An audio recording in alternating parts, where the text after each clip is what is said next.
Hello everyone, welcome back to my channel blooming Kakun 93। And আজকে আর good morning বলবো না, গুড ইভিনিং বলবো, কারণ এটা ইভিনিংয়ে আমি শ্যুট করা শুরু করেছি। আর আজকের ব্লগটাই পুরো ইভিনিং আউট নেই।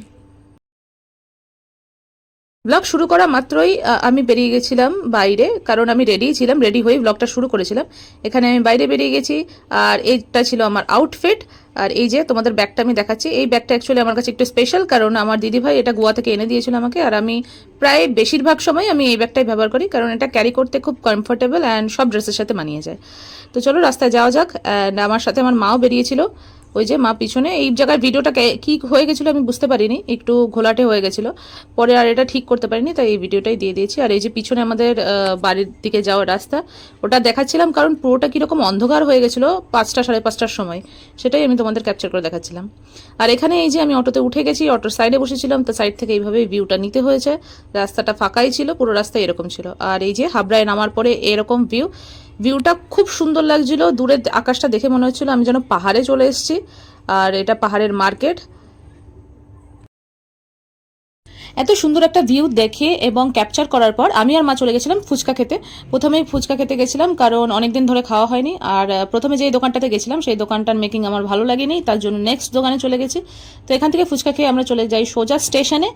আর এই যে স্টেশনে চলে এসেছি, স্টেশন মানেই তোমরা এখন জানো, যারা যারা হাবড়ায় থাকো, যে বিরিয়ানির দোকান হয়ে গেছে পুরো স্টেশনটাই। চারিদিকে শুধু বিরিয়ানি স্টল, বিরিয়ানি স্টল। আর এই যে লাইনটা দেখছিলে, ওটাও পুরো বিরিয়ানির জন্য লাইন করে দাঁড়িয়ে সবাই বিরিয়ানি নিচ্ছিল। আর তারপর চলে গেছিলাম আমরা ওখান থেকে, মানে ফুচকা খেয়ে স্টেশনে গেছিলাম অ্যাকচুয়ালি ফল কিনতে। তো মার কিছু ঠাকুরের জন্য ফল নেওয়ার ছিল, তাই মা হাতটা ধুয়ে নিয়েছিল আগে। আর এখান থেকে আমরা নিয়ে নিয়েছি খেজুর, অ্যান্ড নেক্সট আমরা নিয়ে গেছি বেদানা। তারপরে আরও অনেক ফ্রুটস নিয়েছি, যেরকম এখানে ন্যাশপাতি ছিল, ওটাও নিয়েছি। এখানে মা সেটাই চেক করে দেখছে, আর আমি সেগুলো ক্যাপচার করছিলাম। এখানে আমি আবার নিয়ে নিয়েছি আমার জন্য ড্রাগন ফ্রুট, আর প্যাকেটের মধ্যে ছিল পেয়ারা। তো যখন নিচ্ছিলাম তখন মা অন্যদিকে আম কিনছিল বলে, এই যে আম কিনছিল বলে মা সেটা আমারটা ক্যাপচার করতে পারিনি, তাই আমি নিজে নিয়েই ওটা তোমাদের দেখালাম। কিন্তু লাস্টে তোমাদের আমি দেখাবো যে কোন দোকান থেকে কিনলাম, এই যে এখান থেকে। আর বাড়ি এসে যখন খেয়েছি, বিশেষ করে ড্রাগন ফ্রুটটা সত্যি খুব ভালো ছিল, মিষ্টি ছিল। আর এখান থেকে এই যে বেরিয়ে গেছি, স্টেশন থেকে বেরিয়েই পুজো চলছিল, শনি ঠাকুরের পুজো। তো তোমরা একটু নমো করে নাও, তার জন্য একটু ক্লোজে নিয়ে গেলাম। দেখো, ঠাকুরের কাছে প্রণামটা সেরে নিয়ে আর ওনার আশীর্বাদ নিয়ে আমিও চলে গেছিলাম সামনের দিকে এগিয়ে। এই যে হাবড়া স্টেশনের তখন ভিউটা এরকম ছিল। আর এখান থেকে আমি সোজা উঠে পড়েছিলাম এগিয়ে টোটোতে, আর এখান থেকে মা চলে গেছিলো বাড়িতে, আর আমি যাচ্ছিলাম দিদিভাইয়ের বাড়িতে। তো মা আর আমি দুজনেই সেপারেট হয়ে গেছি, আমি টোটোতে উঠে গেছি আর মা অটোতেই বোধহয় বাড়ি এসেছে। তো চলো দিদি বাড়িতে যাওয়া যাক। আর এই যে দিদি বাড়ির দিকে যেতে যেতে এখানে কেপিএস মাঠে বলে, ওটাকে কেপিএস মাঠই বলে, হ্যাঁ, এখানে চলছিল মেলা। শ্রাবণ মাসে নাকি মেলা হয়, কতদিন ধরে হয় জানি না। তবে এই মেলাটার বিষয়ে আমি দিদির কাছ থেকে শুনেছিলাম এর আগেও, কিন্তু কোনো সময় আসা হয়নি। আর এই রাস্তার পাশে পাশে যে একটু ছোট ছোট দোকান, এই দোকানগুলো অলওয়েজ বসা থাকে, তাই সেগুলোই একটু ক্যাপচার করছিলাম। আর এই যে স্কুলটা বোধহয় সবাই চেনো, স্কুলের সামনেটা লাইটিংটা ছিল, যার জন্য এটাও ক্যাপচার করে নিলাম। আর দিদিবাড়িতে ঢোকার মুহূর্তেই দিদিবাড়ির রাস্তার মুখেই একটা শনি কালী মন্দির আছে, শনি ঠাকুরের মন্দির আর কালী ঠাকুরের মন্দির। আর এই যে দেখতে দেখতে আর তোমাদের সাথে কথা বলতে বলতে আমিও চলে এসেছি দিদিভাইয়ের বাড়িতে। আর ফ্রুটসনের সাথে নিয়ে চলে এসেছি, কারণ ওদের বাড়ির সবারই একটু শরীর খারাপ ছিল। আর এখানে গিয়ে এই যে আমাদের পুচকু, আর পুচকুর সাথে যে খেলাধুলোর যতটা আছে, আমি তোমাদের সেখানে ভয়েস ওভার দিলাম না, সেটা আমি চাইছিলাম যে তোমরা নিজের থেকেই ওর আওয়াজ শোনো, ওর খেলাও দেখো। আর হ্যাঁ, ওরও শরীর খারাপ ছিল, তাই তোমরা সবাই মিলে একটু আশীর্বাদ করো তাড়াতাড়ি, যাতে ও সুস্থ হয়ে যায়, ভালো হয়ে যায়। তুমি মাম্মা, তুমি একটু কথা বলে দাও তো, কথা দাও তো। দাদ দাদ দাদ, কি এটা?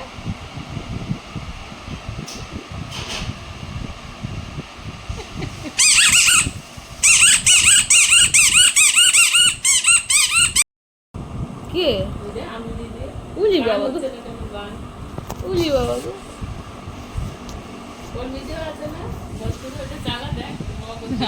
অন্য ফোনে এবার না। ও ও হো, সাজ সাজ সাজ, কাশ না কাশ।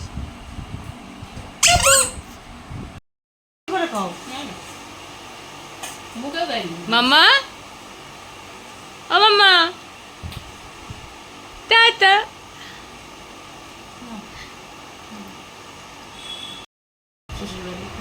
আর মামা মামিদের নিষ্পাস হাসি মাংস খাওয়া, আমরা কি খাওয়াবি ইলিশ মাছ, মুগের ডাল, মাছের মাথা দিয়ে আলু চিপস। তো এখানে দিদি এবার মুড়িগুলো গুটাচ্ছিল, কারণ পুচকু অনেকক্ষণ ধরে মুড়ি নিয়ে খেলছিল, আর মুড়ি বেশিক্ষণ ওরকম ভাবে ফেলে রাখলে পিঁপড়ে উঠে যাবে আর সেগুলো ওকেই কামড়াবে, তার জন্য ও সেগুলো আর কি নিচে নিয়ে আসছিল, কিন্তু পুচকু কিছুতেই আনতে দিচ্ছিল না, জেদ করছিল। আর এখানে আমি আমার ফুল লুকটা আরেকবার দেখাচ্ছিলাম, মানে ড্রেসটা তখন দেখাতে পারিনি ঠিক করে। তো এই দেখানো হয়ে গেছে, এবার হবে আমার বাড়ি যাওয়ার পালা। তো এই যে দিদি, মনা, দিদির শাশুড়ি সবাইকে একসাথে টাটা করে দিলাম, এবার বেরোবো। আর দিদি ভাইয়ের বাড়ির থেকে বেরোনোর পরে আমি চলে গেছিলাম একটা ক্যাফেতে, আর এই যে সেই ক্যাফেটা, ক্যাফের ভেতরের ভিউটা এরকম, আমি পুরোটা তোমাদের সাথে শেয়ার করছি, দেখো।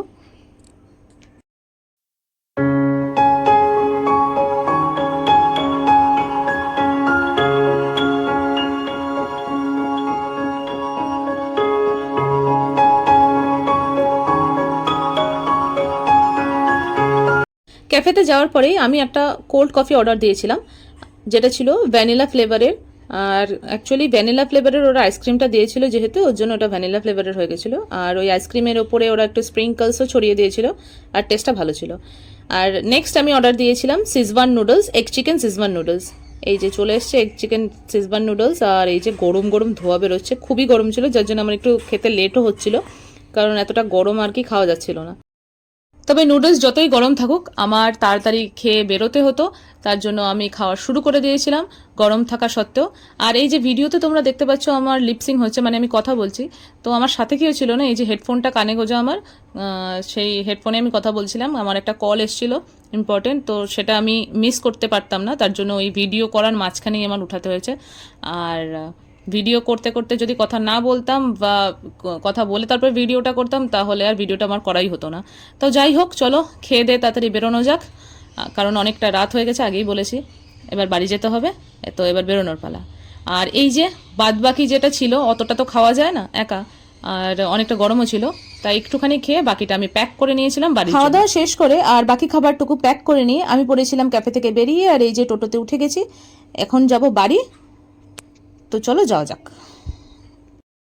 হাবড়াতে পৌঁছানোর পর দেখি হাবড়ায় এরকম ভিড়, আর অটোতে কোনো জায়গায় পাচ্ছিলাম না, তো লাস্টে বাধ্য হয়ে একটা ভ্যানে উঠি আমি। আর এই যে ভ্যানের পিছনে বসে আমি ভিডিওটা করতে করতেই আসছি, কারণ অটোর জন্য যদি দাঁড়াতাম অনেক লেট হতো, আরও লেট হতো, তাই আর লেট না করে ভ্যানেই উঠে পড়েছি। তো চলো টুকটুক করতে করতে বাড়ির দিকে এগোনো যাক, বাড়িতে গিয়ে তোমাদের সাথে দেখা হচ্ছে।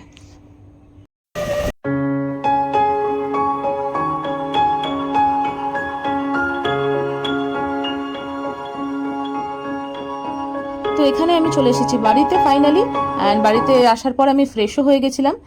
আর আজকের ব্লগটা আমি এখানেই এবার এন্ড করছি, কারণ আমি আজকে আর ডিনার করবো না, যেহেতু বাইরে থেকে খেয়ে এসেছি। তো তোমরা সবাই ভালো থেকো, সুস্থ থেকো, আর আমার পাশে থেকো, আর অনেক অনেক ভালোবাসা দিও আমার চ্যানেলটাকে। Bye, good night.